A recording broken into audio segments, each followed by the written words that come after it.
10 question हो गए थे हमारे। 10 के बाद क्वेश्चन नंबर 11 देखिए क्या है। So that 2 into a square plus b square into x square plus 2a plus b into x plus 1 equal to 0 has no real root. हमें ये शो करना है कि ये रियल रूट नहीं है। शो करेंगे तो शो करने के बाद करने के लिए लास्ट में हमारा जो रिजल्ट आना चाहिए बेटा वो d लेस देन 0 किसके लिए होता है? फॉर नॉट रियल रूट के लिए होता है। कि जब भी ये कहे कि इसके रियल रूट नहीं है इसका मतलब d की वैल्यू क्या होनी चाहिए? लेस देन 0 होनी चाहिए। हमें यही प्रूव करना है। हमें क्या प्रूव करना है कि d की वैल्यू यानी डिस्क्रीमेंट या फिर बोले तो b square minus 4ac less than क्या आ जाए? 0 आ जाए। तब हम क्या कह पाएंगे कि इसकी जो रूट होंगे वो क्या होंगे? नॉट रियल रूट होंगे। ठीक है ना। अब सॉल्यूशन देखो बेटा, d हमारे पास क्या होता है? B square minus 4ac। तो b की वैल्यू कितनी है हमारे पास बेटा? ये जो वैल्यू है वो हमारे पास किसकी है? b की है। ये जो वैल्यू है हमारे पास किसकी है बेटा? a की है। और ये जो वैल्यू है ये हमारे पास किसकी है बेटा? c की है। तो डिस्क्रीमेंट जो होते हैं वो क्या होता है? बी स्क्वायर माइनस 4ac के इक्वल होता है। b की वैल्यू कितनी है हमारे पास? 2 इंटू ए प्लस बी इसका स्क्वायर माइनस 4 मल्टीप्लाई a क्या है? 2 इंटू ए प्लस बी सारे का स्क्वायर और c क्या है? 1 हमारे पास। अब क्या करेंगे बेटा? देखिए ये 2 का स्क्वायर कितना हो जाएगा? 4 और ये a प्लस बी सारे का स्क्वायर सॉल्व कर लिया हमने। a का स्क्वायर b का स्क्वायर प्लस 2ab ये कितने हो गए बेटा? 8 हो गए और a प्लस बी सारे का स्क्वायर हो गए बेटा। अब हमें क्या करते हैं? इस 4 की मल्टीप्लाई करती है 4a स्क्वायर 4b स्क्वायर और 8ab और 8a स्क्वायर 8b स्क्वायर हो गया हमारे पास। अब बेटा 4a स्क्वायर यहाँ है 8a स्क्वायर यहाँ है तो कितने बच गए? माइनस के 4a स्क्वायर। 4b स्क्वायर यहाँ है 8b स्क्वायर यहाँ है तो माइनस के 8 है तो माइनस के 4b स्क्वायर और प्लस के 8ab हो गया बेटा। इसमें से कंप्लीट में से माइनस 4 कॉमन ले लिया तो a square plus b square minus 2ab हो गया। अब बेटा माइनस 4 a माइनस b ये फॉर्मूला है आपके पास a square b square minus 2ab a minus b सारे का स्क्वायर। अब बेटा अगर इस वैल्यू को देखा जाए तो ये वैल्यू हमारे पास क्या है? नेगेटिव है। और हमने बताया था जब भी d की वैल्यू नेगेटिव होगी माइनस की वैल्यू आएगी d की वैल्यू नेगेटिव आएगी तो उस केस में d है वो हमारे पास लेस देन 0 होगा। d क्या होगा? Less than 0।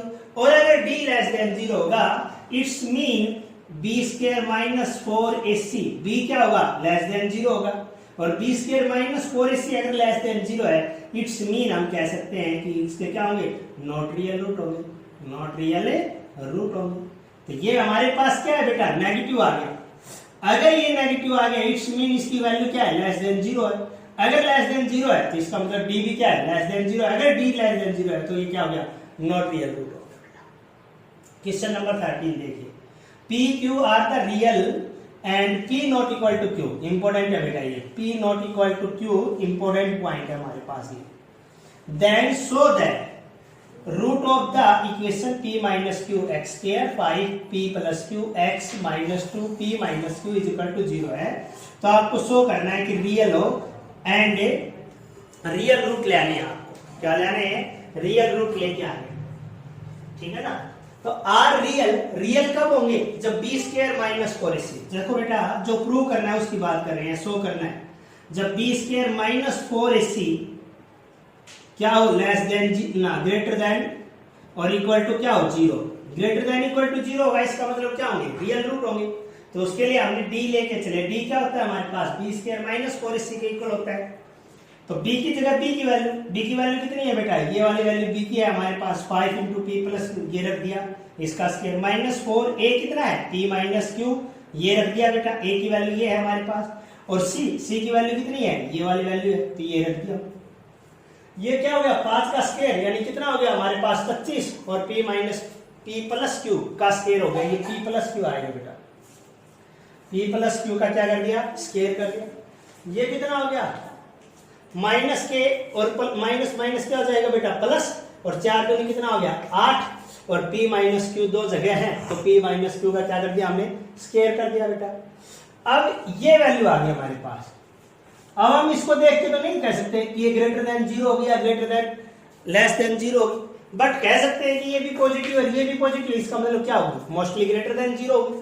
तो अकॉर्डिंग टू क्वेश्चन चले तो उसने क्वेश्चन में कहा था P not equal to Q है, तो P not equal to Q इसको उठा के चले हमें, और इस Q को अगर इधर लेके आएंगे तो P minus Q not equal to क्या होगा, 0 क्या होगा, और P minus Q not equal to 0 है, इसका मतलब क्या होगा, स्केलिंग करेंगे तो ये वैल्यू क्या होगी, बड़ी होगी, किससे, 0 से। देखिए बेटा एक बार ध्यान से, P not equal to Q है, Q को इधर ले आए, माइनस हो गया, बराबर नॉट इक्वल टू 0। अगर मैं स्केयर करूं बेटा दोनों साइड, तो इसका स्केयर और 0 का स्केयर, तो ये जैसे ही स्केयर होगी तो बेटा किसी भी नंबर का स्केयर करेंगे तो वो नंबर स्केयर के बाद हमेशा क्या होगा, 0 से बड़ा होगा। मैंने लिख दिया है square of number is greater than 0, कि किसी भी नंबर का अगर स्केयर करते हैं तो वो क्या होता है, 0 से बड़ा होता है, क्योंकि नेगेटिव वैल्यू भी लेके चले तो नेगेटिव का स्केयर, जैसे -2 का स्केयर कितना आएगा बेटा, 4, पॉजिटिव आएगा, 0 से बड़ा, और 2 का स्केयर तो ऑलवेज भी पॉजिटिव रहेगा, तो वो 4 है, तो ये दोनों वैल्यू क्या है, ग्रेटर देन 0। तो कहने का अर्थ किसी नंबर का अगर स्केयर करते हैं तो वो नंबर क्या होगा, हमेशा 0 से बड़ा आएगा, 0 से बड़ा, ठीक है ना। इट्स मीन, इसका मतलब क्या हुआ, 8, अगर इसकी 8 से गुना कर दूं मैं दोनों तरफ, अगर इस वैल्यू को दोनों तरफ 8 से गुना कर दूं तो वो भी क्या होगी, 0 से बड़ी होगी, तो मैंने 8 से गुना कर दी, 8 से इधर कर दी, 8 से इधर करेंगे तो ये कितना आएगा, 0 हो जाएगा बेटा। तो 8P माइनस Q का स्केयर भी क्या होगा, 0 से बड़ा होगा। अब देखिए बेटा, अगर पॉजिटिव नंबर लेके चले तो वो तो हमेशा ही क्या होगा, 0 से बड़ा या इक्वल टू 0 हो सकता है आपके पास। अगर 25 से मल्टीप्लाई करते हैं तो 25 भी गुना करने के बाद भी क्या होगा, 0 से बड़ा होगा।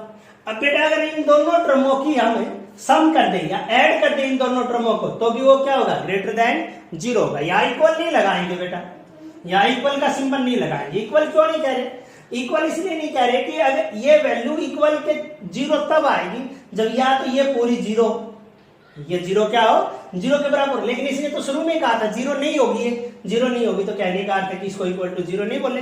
तो 25P प्लस Q का स्केयर प्लस में 8P माइनस Q का स्केयर ग्रेटर देन क्या आ जाएगा, 0। इसका मतलब क्या होंगे, इसके रूट रियल होंगे, और ये आपके पास क्या होंगे, अनइक्वल होंगे। इक्वल भी आ सकते हैं अगर ग्रेटर देन इक्वल टू लेके चले तो, अगर 0 बन जाए, अगर ये वाली वैल्यू 0 बन जाती है और ये वाली वैल्यू अगर 0 बन जाती है तो हमारे पास ये किसके बराबर हो जाएगी, इक्वल टू 0 के भी बराबर हो जाएगी। तो उस केस में क्या कह देंगे, इक्वल रूट भी होंगे।